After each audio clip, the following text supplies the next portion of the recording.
యేసుక్రీస్తు పరిశుద్ధ నామంలో మరి ఈరోజు యూత్ మీటింగ్‌లో జాయిన్ అయిన ప్రతి ఒక్కరికి మరి యేసుక్రీస్తు పరిశుద్ధ నామంలో వందనాలు తెలియజేసుకుంటున్నానండి. మరి నన్ను మీ మధ్యలో నిలవబెట్టి మరి ఈ విధంగా మరి హ్మ్.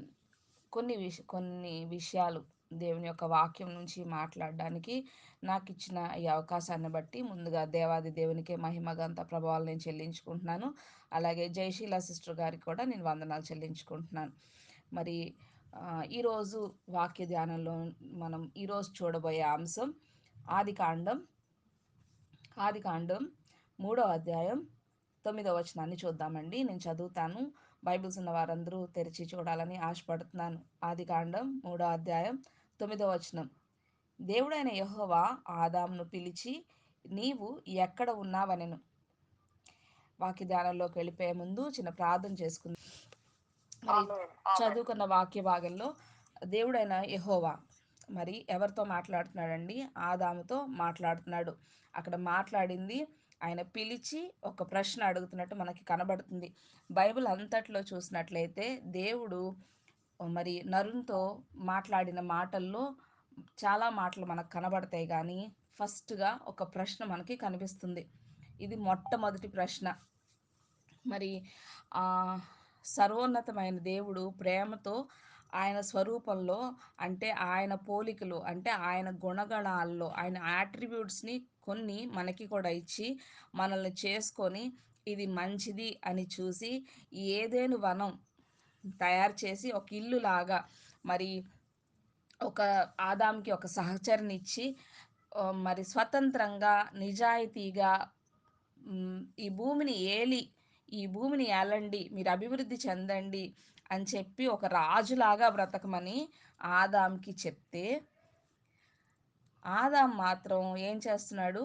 చెట్టు వెనక దోషిలాగా దాక్కున్నాడు. మీరు పై వచనాలు మీరు సండే స్కూల్ నుంచి మనం వింటున్న విషయాలే కాబట్టి మరి పై వచనాలు నేను చదవలేదు. దోషిలాగా ఒక చెట్టు వెనకాల దాక్కుంటున్నాడు. రాజులాగా ఉండవలసిన ఆదాంని దోషిలాగా మార్చిందేంటి? పాపం. పాపం రాజులాగా ఉండే పరిస్థితి. ఒక రాజు ఏం చేస్తాడు? ఏల్తాడు. ఆ ప్రదేశాన్ని, ఆ రాజ్యాన్ని మరి తనుండే ఆ ప్లేస్ అంతటిని ఏలాలి. దాని మీద ఒక అథారిటీ, ఒక అధికారం ఇచ్చాడు దేవుడు. సో, ఏలే పరిస్థితి నుంచి ఆదాంని ఎలా తయారు చేసిందంటే, శిక్ష పొందే దోషిలాగా మార్చేసింది. ఏం మార్చేసింది? పాపం. నరులలో ఉన్న పాపం దోషిలాగా మార్చేసింది. కాబట్టి మనం చాలా జాగ్రత్తగా ఉండాలి. దో మరి దేవుడైతే ఆదాంని నువ్వెక్కడున్నావు అని అడిగాడు. దేవునికి ఆదాం ఎక్కడున్నాడో తెలియకు ఆ ప్రశ్నేశాడంటారా? ఆదాంకి ఎక్ ఆదాం ఎక్కడ ఉన్నాడో దేవుడికి తెలీదా? తెలియకే ఆ ప్రశ్న అడిగాడా? లేతే తెలిసి ఆ ప్రశ్న అడిగాడా? ఒకసారి ఆలోచించండి.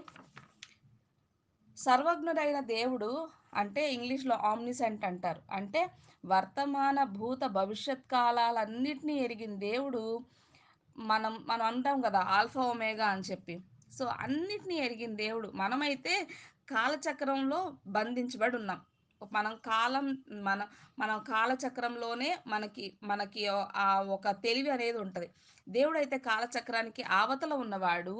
సో, ఇప్పుడు కాలచక్రానికి అవతల ఉన్నవాడు కాబట్టి, దేవునికి వర్తమాన, భూత, భవిష్యత్ కాలాల మీద ఒక ఆయన ఎరిగినవాడు, ఆయనకి తెలిసినవాడు. సో, నిన్నేం జరిగిందో తెలుసు, ఇప్పుడేం జరుగుతదో తెలుసు, ఇంకో నిమిషం తర్వాత ఏం జరుగుతదో తెలుసు, ఇంకో 10 సంవత్సరాల తర్వాత ఏం జరుగుతదో తెలుసు, ఇంకో దశాబ్దం తర్వాత ఏం జరుగుతదో తెలుసు. కాబట్టి సర్వజ్ఞుడైన దేవుడు అన్ని కాలాలను ఎరిగినవాడు కాబట్టి, ఆదాం ఎక్కడ ఉన్నాడో ఆయనకి తెలుసు. తెలిసే దేవుడు అడుగుతున్నాడు. కాబట్టి దాని వెనకాల ఖచ్చితంగా ఒక స్ట్రాంగ్ రీజన్ అనేది ఉంది. మనుషులమైన మనము ఎవరినైనా ఒక ప్రశ్నేస్తే, ఆ ప్రశ్నకి మనం ఏం ఎక్స్‌పెక్ట్ చేస్తాం? ఒక ఎక్స్‌పెక్టేషన్ ఉంటది. ఏం ఎక్స్‌పెక్ట్ చేస్తాం? మనకు తెలియని విషయాన్ని ఒకటి మనం అడుగుతున్నాము. అడిగిన తర్వాత అవతల వ్యక్తి నుంచి మనము సమాధానంలాగా ఒక సమాధానాన్ని ఎక్స్‌పెక్ట్ జేస్తాం. కానీ దేవుడైతే ఆయనకి ఆన్సర్ తెలుసు. ఆదాం ఎక్కడున్నాడో తెలుసు. దానికి ఆన్సర్ ఏంటో దేవునికి తెలుసు. కానీ దేవుడు అడుగుతున్నాడు అంటే ఒక స్ట్రాంగ్ రీజన్ ఉంది. ఏంటి ఆ స్ట్రాంగ్ రీజన్? ఆదామైతే పాపం చేసి చెట్టు వెనకాల దాక్కున్నాడు. కానీ దేవుడైతే ఆ పాపం గురించి ఎరిగిన వాడై ఆ పాపం గురించి ఎరిగిన వాడై చాలా ఆలోచించి, లేకపోతే ఆదాముకి ఒక ఆప్షన్, లేతే ఆదాముకి ఒక అవకాశాన్ని ఇవ్వకోరి దేవుడిక్కడ ఆదాంని ప్రశ్న వేస్తున్నాడు. పాపం చేసిన ఆదాము డైరెక్ట్‌గా దేవుడు క్వెషన్ చేసినప్పుడు మరి ఆ ఒప్పుకొని ఉంటే అది చాలా వేరేలా ఉండేది. కానీ ఆహ్, ఇంకొకలాగా మాట్లాడదాం. పాపం చేసిన ఆదాంని దేవుడు డైరెక్ట్‌గా ఎందుకు శిక్షించలేదు? దేవుడికైతే ఆదాం పాపం చేసి చెట్టు వెనకాల దాక్కున్నాడని తెలుసు. తెలిసిన దేవుడు డైరెక్ట్‌గా ఆదాంని శిక్షించొచ్చు కదా! శిక్షించేంత పాపమే కదా! శిక్షించవలసినంత పాపమే అక్కడ జరిగింది. కానీ శిక్షించకుండా దేవుడిక్కడ ఆదాంని ఒక ప్రశ్నేస్తున్నాడు. అంటే దేవుడు ఒక అవకాశాన్నిస్తున్నాడు. తను చేసిన పాపాన్ని ఒప్పుకునే ఒక అవకాశాన్ని ఆదాంకి దేవుడిస్తున్నాడు. మనుషులు స్వతహాగా ఏదైనా తప్పు చేసినప్పుడు కప్పుకోవడానికి ప్రయత్నిస్తారు. అది మానవ నైజం. అది ప్రతి మనిషిలో ఉండే నార్మల్ బేసిక్ నైజం అన్నమాట. సో, ఎవ్వరైనా ఒక చంటి పిల్లోడిని చూడండి. సంవత్సరం కూడా నిండని పిల్లాడు ఏదైనా వస్తువు తీసి అది విరిగిపోతే, ఇది ఎవరు విరగ్గొట్టారు అంటే, వాడికి తప్పు, ఒప్పు, మంచి, చెడు ఏమీ తెలియకపోయినా వాడేం చెప్తాడు? నేను కాదు అన్నట్టు తల ఊపుతాడు. లేకపోతే ఇంకొంచెం ఎదిగిన పిల్లోడైనా, కొంచెం మాటలొచ్చిన పిల్లోడైనా, ఇది ఎవరు చేశారు అంటే, నేను కాదు అని చెప్తాడు. సో, మనిషికి స్వతహాగా మానవ నైజంగా వచ్చేదేంటి అంటే, చేసిన తప్పుని ఒప్పుకోకుండా కప్పుకోవడం అనేది ఒక మానవ నైజం. ఆదాం కూడా అదే చేశాడు. ఏం చేశాడు? చేసిన పాపాన్ని ఒప్పుకోకుండా కప్పుకోవడానికి ప్రయత్నం చేశాడు. అయితే వాక్యం ఏం చెప్తుంది? అతిక్రమములను దాచిపెట్టువాడు వర్ధిల్లడు అని చెప్తుంది. ఆదాము తన పాపాన్ని దాచిపెట్టకుండా ఒప్పుకోవాలని దేవుడిక్కడ ఆశిస్తున్నాడు. ఇలాంటి ఒక ప్రశ్ననే దేవుడు ఇంకొకరిని కూడా అడుగుతాడు. కయ్యూన్ని అడిగాడు. ఏమని అడిగాడు? "నీవు చేసిందేంటి? నీ తమ్ముడెక్కడున్నాడు?" అని అడిగాడు. కయ్యూన్ కూడా ఒప్పుకోలేదు. ఆదామైతే కప్పుకున్నాడు. కయ్యూనైతే ఒక అడుగు ముందుకెళ్ళి ఏకంగా తిరుగుబాటు చేశాడు. ఏమంటాడు? "నా తమ్ముడికి నేను కాపలానా?" అని దేవుడినే తిరిగి ప్రశ్నిస్తున్నాడు. అంటే అక్కడ తిరుగుబాటు చేస్తున్నాడు. మనం కూడా నిజాయితీగా మన స్థితిని, మన దోషాల్ని, మన పాపాల్ని ఒప్పుకోవాలని దేవుడు ఆశిస్తాడు. కానీ మానవులమైన మనం స్వతహాగా మనలో ఉన్న నైజాన్ని బట్టి అయితే కప్పుకుంటాం, లేతే తప్పించుకుంటాం, లేదంటే తిరుగుబాటు చేస్తాం. నేనేనా? నాలాంటోళ్ళు చాలా మందున్నారు. నేనేనా? నాకంటే భయంకరమైన పాపాలు చేసేవాళ్ళున్నారు. నేనేనా? నాతోనేనా? ఇట్లా తిరుగుబాటు స్వభావం, కప్పుకొనే స్వభావం, తప్పించుకునే స్వభావం. మనం కూడా మనం చేసిన తప్పుల్ని, మనలో ఉన్న పాపాల్ని, మన దోషాల్ని ప్రతీదీ కూడా మనం ఏదైతే దేవునికి విరోధమైన పనులు చేశామో, ఏదైతే ఆలోచిస్తామో అదంతా నిజాయితీగా ఒప్పుకోవాలని ఇక్కడ దేవుడు ఆశిస్తున్నాడు. మన ఆత్మీయ జీవితంలో వర్ధిల్లాలని దేవుడు చాలా ఆశిస్తున్నాడు. ఆయన చాలా ఆశపడుతున్నాడు. ఒప్పుకోవడానికి మనం ఈరోజు సిద్ధంగా ఉన్నామా లేదా అనే ప్రశ్న మనల్ని మనమే వేసుకోవాలి. ఎవరు మనల్ని క్వెషన్ చేయరు. ఎవరికి మనము ఆన్సరబుల్ కాదు. మనం అనుకుంటాం నేను ఎవరికీ ఆన్సర్ చేయక్కర్లేదు. నేను దేవుడికి ఆన్సర్ చేస్తే చాలు ఆ రోజు చూసుకుంటా అని. నిజమేనండి. మీరెవ్వరికీ ఆన్సరబుల్ కాదు. మీరెవరికీ ఆన్సర్ చేయాల్సిన అవసరం లేదు. కానీ ఒక రోజొస్తది జడ్జ్‌మెంట్ డే. ప్రతిదానికి లెక్క అప్పజెప్పవలసిన వారమై ఉన్నాము. అది తప్పదు. తప్పని విషయాన్ని మనము ఎదుర్కొనే స్థితి, లేతే ఎదుర్కొనే రోజొకటుంది. సో, ఆ రోజున నిలబడితే మనము ఎలాంటి స్థితిలో ఉంటామో ఒకసారి మనల్ని మనము జ్ఞాపకం చేసుకుందాం. సో, ఈరోజు మనం అందరము కూడా ఈ ప్లాట్‌ఫామ్ మీద ఉన్నోళ్ళం అందరము. మీరెవరు అంటే సాధారణంగా మనం ఏమంటాం? మేము క్రైస్తవులం. లేదంటే యేసుక్రీస్తుని సొంత రక్షకునిగా అంగీకరించిన వారము అని చెప్పుకున్నప్పుడు దాని అర్థం ఏంటి అంటే యేసుక్రీస్తులాగా మాట్లాడడం, ఆయనలాగా ప్రేమించటం, ఆయనలాగా క్షమించటం. సో, ఆయన ఎలాగైతే నడుచుకున్నాడో, ఆయన జీవితం ఎలాగైతే ఉందో డిట్టో టు డిట్టో ప్రతీదీ కూడా ఆయనలాగా మనము మారాలి. అప్పుడే ఆయన వెంబడించే వారం, ఆయన్ని వెంబడించే వారే క్రైస్తవులు. సాధారణంగా యవ్వనంలో ఉన్న వాళ్ళకి ఒక ఫ్యాంటసీ ఉంటది. ఏంటంటే స్క్రీన్ మీద ఒక సెలబ్రిటీ కనపడినప్పుడు అలాగా మనం తయారైతే ఎలా ఉంటది? అలాంటి డ్రెస్ నాకైతే బావుంటదా? అలాంటి హెయిర్ స్టైల్ నాకైతే బావుంటదా? అని చాలా ఆలోచిస్తాం. మంచిదే. స్త్రీలైన వారు అందంగానే ఉంటారు. అందంగా అలంకరించుకోవాలనుకోవడం కూడా తప్పు కాదు. కానీ అది ఒక హద్దు వరకు కరెక్టే. కానీ ఈ లోకానుసారమైన ఫాలోవర్స్ కంటే కూడా మనం ఫాలో అవ్వాల్సిన ఇమేజ్ ఒకటుంది. మనం ఫాలో అవ్వాల్సిన పర్సన్ ఒకలున్నారు. ఎవరు అంటే యేసుక్రీస్తు. ఆయన్ని ఫాలో అయినప్పుడు ఖచ్చితంగా ఆయన కలిగిన ప్రేమ, ఆయన నడిచిన తీరు, ఆయన క్షమించిన క్షమాపణ గుణం నీలో కూడా ఉండాలని దేవుడు ఆశపడుతున్నాడు. పౌలు అంటాడు కదా! నేను క్రీస్తును పోలి నడిచినట్లు మీరు నన్ను పోలి నడుచుకొనుడి అని ఆయన చెప్తున్నప్పుడు, మన నడవడిక విషయంలో నిజంగా అంత ధైర్యంగా ఇంకొకళ్ళకి చెప్పగలమా? మన ఫ్రెండ్‌కో, మన చెల్లికో, మన తమ్ముడికో, "అరేయ్! నేనేం జేస్తానో అట్లే నువ్వు జెయరా?" లేతే నేనెట్లా మాట్లాడతానో, నేనెలా అవతల వాళ్ళతో బిహేవ్ చేస్తానో, అవతల వాళ్ళతో మాట్లాడినప్పుడు నేనెలాంటి గౌరవం ఇచ్చి పుచ్చుకుంటానో, సేమ్ నువ్వు అలాగే చెయ్యి. దైవికంగా నేనెలా ఉంటున్నానో, ఎలా ప్రార్థన చేస్తున్నానో, వాక్యం ఎలా చదువుతానో, చర్చ్‌లో ఎలా ఉంటానో, ప్రతీదీ కూడా నేనెలా ఉంటానో నువ్వు అలా ఉండు అని మనం నిజంగా ధైర్యంగా మన నడవడిక విషయంలో కాన్ఫిడెంట్‌గా మనం చెప్పగలమా? పౌలైతే చెప్తున్నాడు, నేను క్రీస్తును పోలి నడిచినట్లు మీరు నన్ను పోలి నడవమని చెప్తున్నాడు. అయితే ఈరోజు వాక్యంలో మనం ప్రాముఖ్యంగా మరి ఇక్కడున్న వాళ్ళందరూ కూడా యవ్వనస్తులే కాబట్టి కొన్ని విషయాలు మరి ఆ టాపిక్ మీద చూద్దాం. మానవుని యొక్క జీవిత ప్రయాణంలో ప్రాముఖ్యమైన దశలైతే 4 దశలు. ఒకటి చిన్న వయసు, పసి వయసు. రెండోది యవ్వనం, మూడోది మధ్య వయసు, నాలుగోది వృద్ధాప్యం. మరి క్రీస్తుని ఎరిగి, క్రీస్తుని అంగీకరించిన ప్రయాణం ఎవ్వరైనా ఎంత వయసు వాళ్ళు స్టార్ట్ చేసినా పసి వయసుతోనే అది మొదలవుతదనమాట. సో, పసి ఆహ్, ఎవరి ప్రయాణమైనా ఆ చిన్నతనంతోనే మొదలవుతది.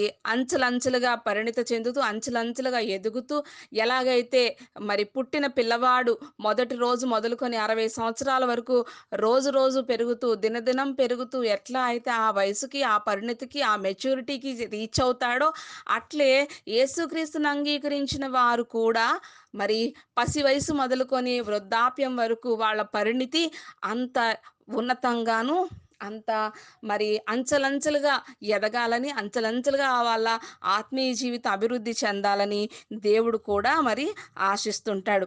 శరీర విషయంలో ఒకవేళ ఎదుగుదల లేదు అనుకుందాం.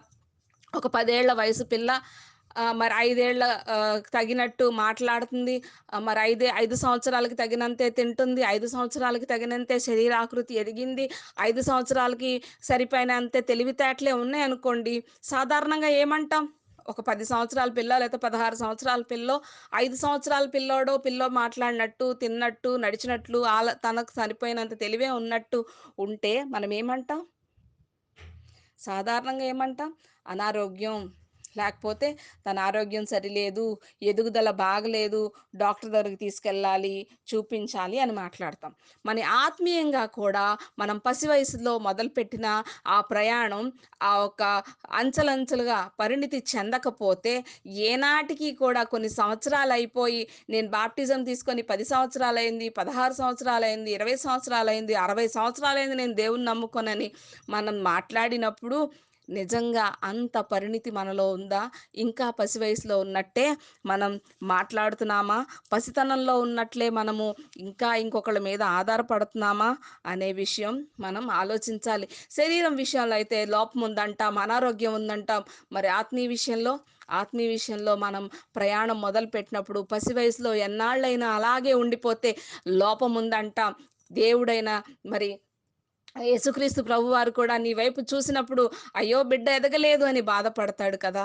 సో, ఒకవేళ ఇంకా ఆ పరిణితి రాకపోతే, ఇంకా ఆ ఒక ఎదుగుదల అంచెలంచెలుగా చేయకపోతే, శరీరం విషయంలో ఆహారం మీద ఎలా అయితే కాన్సంట్రేట్ చేస్తామో, ఆత్మీయంగా కూడా నీకు ఆహారం అంతే ముఖ్యం. ఆత్మీయ ఆహారం దేవుడిచ్చిన వాక్యం. దినదినం వాక్యాన్ని చదవాలి. దినదినం వాక్యాన్ని ధ్యానించాలి. వాక్యాన్ని ధ్యానించినప్పుడు, వాక్యాన్ని చదివినప్పుడు దానిలో నుంచి దేవుడి ఒక చిత్తం, ఆయన ఒక మనస్సు, ఆ హృదయం మనకు అర్థమైనప్పుడు దేవునితో మనం ఒక సహవాసం, ఒక సంబంధం కలిగి మన ఆత్మీయ జీవితం ఒక ఒక మరి ఒక ఒక ఆయనతో ఒక సంబంధం కలిగినప్పుడు మనం విశ్వాసం దృఢపరచబడుతుంది. మనం స్థిరపరచబడగలుగుతాం కాబట్టి, ఒక దశ నుంచి ఇంకొక దశకి అంచెలంచెలుగా ఎదగాలి. కొంతమందుంటారు మరి కొన్ని నెలల క్రితమే బాప్టిజం తీసుకుంటారు. కొన్ని నెలల తర్వాత సెలబ్రిటీలయిపోతారు. అదెలా అండి? షార్ట్ కట్స్ ఎలా ఉన్నాయి? ఈరోజో లేతే ఇందాక మాట్లాడుకున్నాం. ఒకళ్ళింట్లో 4 సంవత్సరాల బాబున్నాడు. రేపొద్దునకి 14 సంవత్సరాల బాబయిపోతాడా? అది అది జరిగే విషయమేనా? అది చాలా ఇంపాసిబుల్ థింగ్. అలా జరిగితే కూడా అది అనారోగ్యమే. ఒక చిన్న పిల్లాడి మొఖంలో 60 సంవత్సరాల మొఖ కవళికలు కనబడుతున్నాయంటే, అది కూడా అనారోగ్యమే. అది కూడా లోపమే. అది కూడా డీఎన్ఏలో ఏదో తేడానే అని మాట్లాడతాం. ఇక్కడ కూడా అంతే. పరిణితి అనేది అంచెలంచెలుగానే జరగాలి. దశలు దశలుగానే జరగాలి. కానీ దానికి షార్ట్ కట్స్ ఏమీ లేవు. మరి కొరింథీ సంఘానికి పత్రిక రాస్తూ కూడా మరి పౌలంటాడు. మొదటి కొరింథీయులకు రాసిన పత్రిక 3 అధ్యాయం 1 వచనం నుంచి 2 వచనం వరకు చదువుదామండి. మొదటి కొరింథీయులకు రాసిన పత్రిక. అక్కడ చాలా మంచి విషయం. మరి పౌలైతే చాలా ఆహ్, బాగా మంచి విషయాన్ని మాట్లాడతాడు. మొదటి కొరింథీయులకు రాసిన పత్రిక మూడో మూడో అధ్యాయం 1-2. ఆత్మ సంబంధులైన మనుషులతో మాట్లాడినట్టు నేను మీతో మాట్లాడలేకపోతిని. కొరింథీయులతో మాట్లాడుతున్నాడు. మరి ఆత్మ సంబంధమైన మనుషులతో మాట్లాడినట్టు మీతో నేను మాట్లాడలేకపోతున్నాను. ఎందుకంటే అంత డీప్‌గా మీరు లేరు. అంత డీప్ నాలెడ్జ్ వాక్యం విషయంలో, దేవుని యొక్క భయభక్తుల విషయంలో మీరంత డీప్‌గా, అంత పరిణితి చెందినట్లు నాకు కనబడట్లేదు. కాబట్టి నేను మీతో అలా మాట్లాడలేకపోతున్నాను. శరీర సంబంధులైన మనుషులే అనియు, క్రీస్తునందు పసిబిడ్డలే అనియు మీతో మాట్లాడవలసి వచ్చును.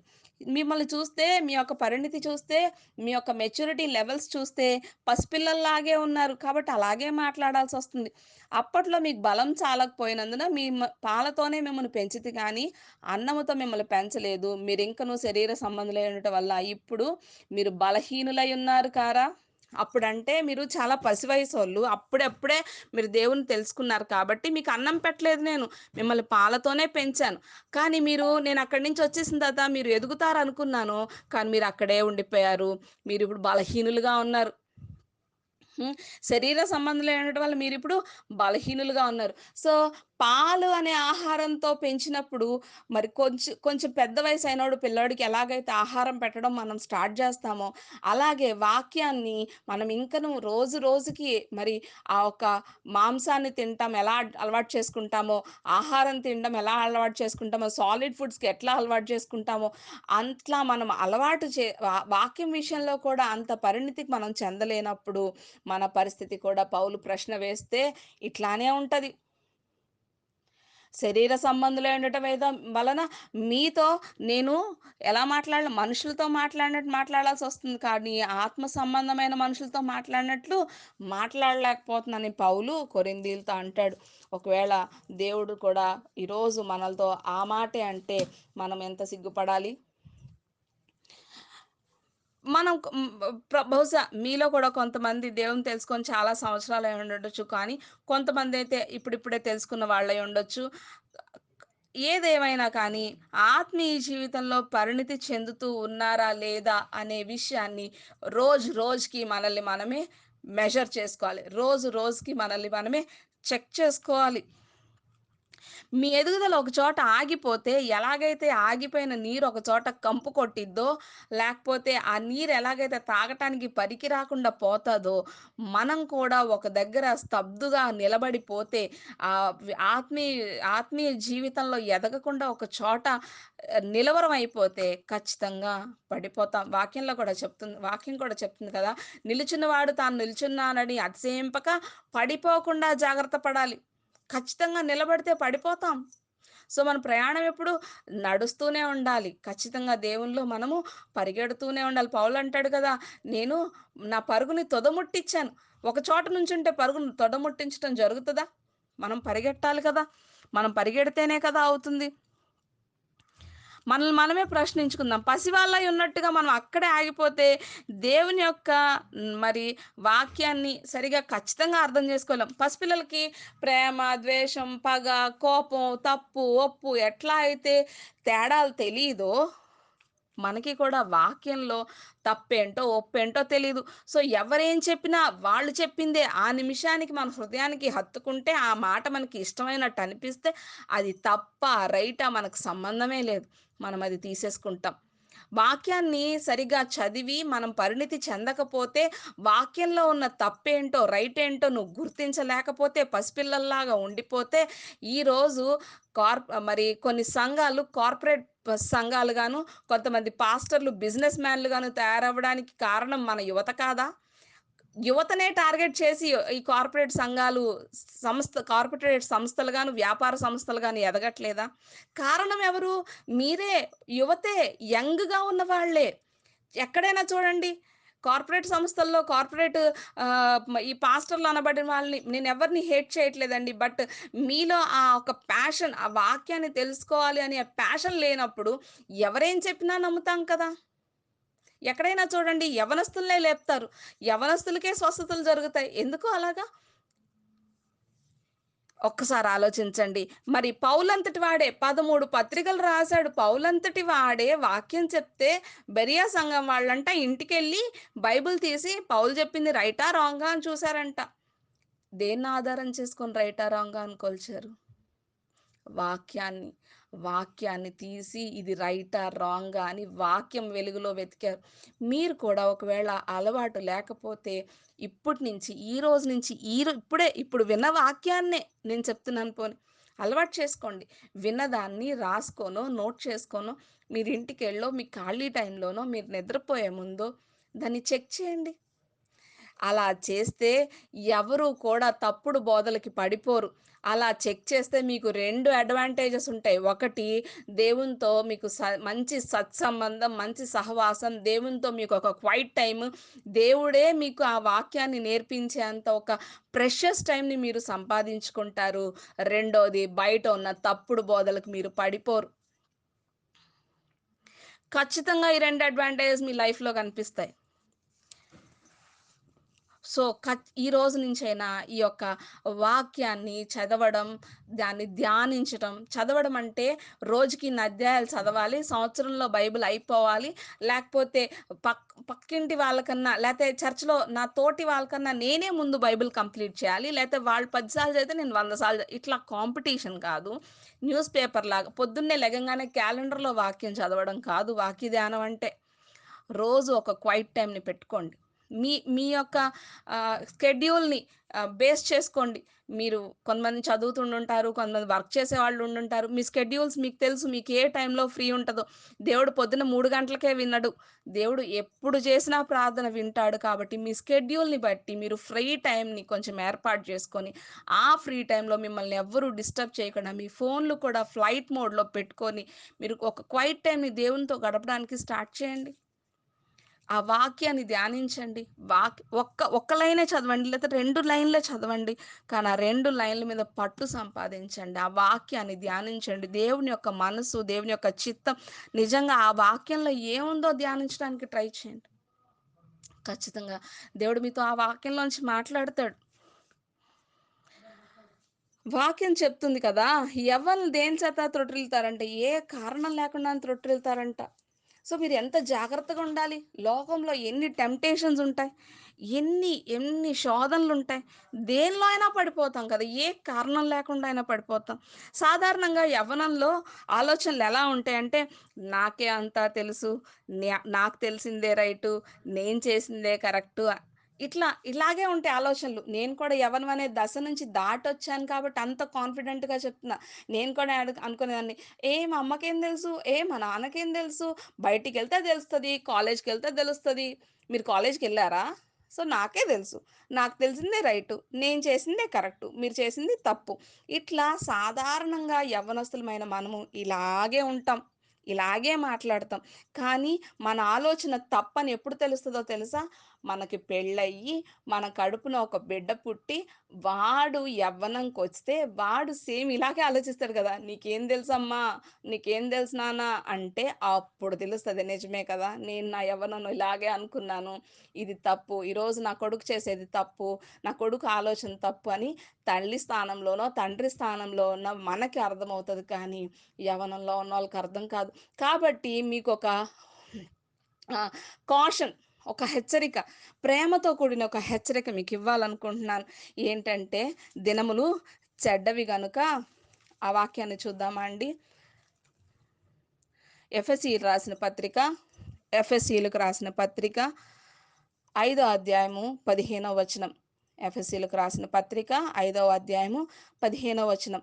దినములు చెడ్డవి గనుక మీరు సమయమును పోనీయక సద్వినియోగము చేసుకొనుచు అజ్ఞానుల వలె కాక జ్ఞానుల వలె నడుచుకొనున్నట్లు జాగ్రత్తగా చూచుకొనుడి. ఇందు నిమిత్తము మీరు అవివేకులు కాక ప్రభువు యొక్క చిత్తమేమిటో గ్రహించుకొనండి. యవ్వనంలో ఉన్న మీరు, మీ యవ్వనంలో ఉన్న ప్రెషియస్ థింగ్స్ ఏంటో మీరు తెలుసుకోలేకపోతున్నారు. ఇప్పుడు మీకున్న బలం ఎవరికీ ఉండదు. పసివాళ్ళకి ఉండదు, మధ్య వయసు వాళ్ళకుండదు, వృద్ధాప్యంలో ఉన్న వాళ్ళకి ఉండదు. మీకున్న తెలివితేటలు పసివాళ్ళకుండదు, మధ్య వయసు వాళ్ళకుండదు, వృద్ధాప్యంలో ఉన్న వాళ్ళకుండదు. మీరు ఏదైనా పని చేయాలని పడితే ఆ పట్టుదల పసివాళ్ళకుండదు, మధ్య వాళ్ళకుండదు, వృద్ధాప్యం వాళ్ళకుండదు. కాబట్టి యవ్వనంలో ఉన్న ఇంత ప్రెషస్ థింగ్ మీరు మరి దాన్ని యుటిలైజ్ చేసుకోవాలంటే, సద్వినియోగం చేసుకోవాలంటే, అవివేకులుగా లేకుండా ఎలా ఉండాలంట, ప్రభువు యొక్క చిత్తమేమిటో గ్రహించుకుంటూ దినములన్ని దినములన్నీ చెడ్డయి. ఇప్పుడు మనం ఆల్మోస్ట్ ఎండ్ టైమ్స్‌లో బ్రతుకుతున్నాం. చుట్టూ ఎక్కడ చూసినా కరప్షనే. ఒకప్పుడైతే మరి ఎక్కడో ఒక చోట వినబడేది. ఇప్పుడు ఎక్కడ చూసినా కరప్షనే, ఎక్కడ చూసినా తప్పే. తప్పనే విషయం చాలా కామన్‌గా అయిపోయింది. తప్పు చేయటం అనేది చాలా బేసిక్ థింగ్ అయిపోయింది. బాయ్ ఫ్రెండ్ లేకపోతే ఒక తప్పు. లేకపోతే బాయ్ ఫ్రెండ్‌తో బయటికెళ్ళకపోతే ఒక తప్పు.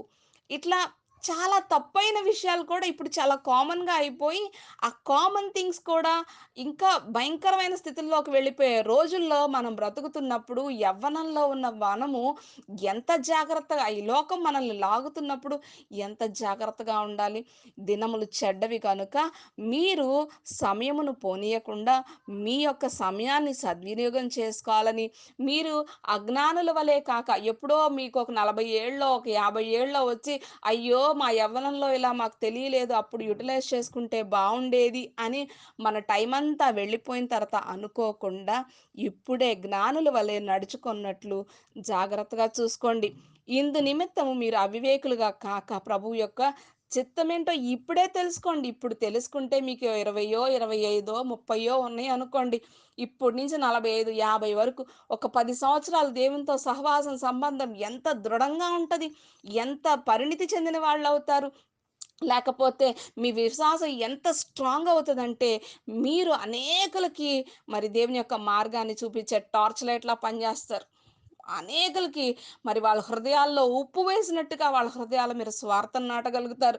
దేవుని యొక్క రాజ్య వ్యాప్తిలో, దేవుని యొక్క రాజ్య రాజ్య వ్యాప్తి పనిలో మీరు కూడా అనేకులతో చేతులు కలిపి జత పనివారుగా ముందుకెళ్తారు. ఎంత ఆశీర్వాదం! ఆశీర్వాదం అంటే మెటీరియలస్ థింగ్స్ కాదు. నీకు రక్షణ రావడం ఒక మేలైన ఆశీర్వాదం అయితే, నువ్వు ఇంకొకరికి రక్షణ నిమిత్తం చెప్పే సువార్త వచ్చే అవకాశం ఇంకా ఒక మంచి బ్లెస్సింగ్. ఇలాంటి బ్లెస్సింగ్స్ కదా నిజమైన బ్లెస్సింగ్స్. ఈ లోకానుసారమైన బ్లెస్సింగ్స్ ఏముందండి?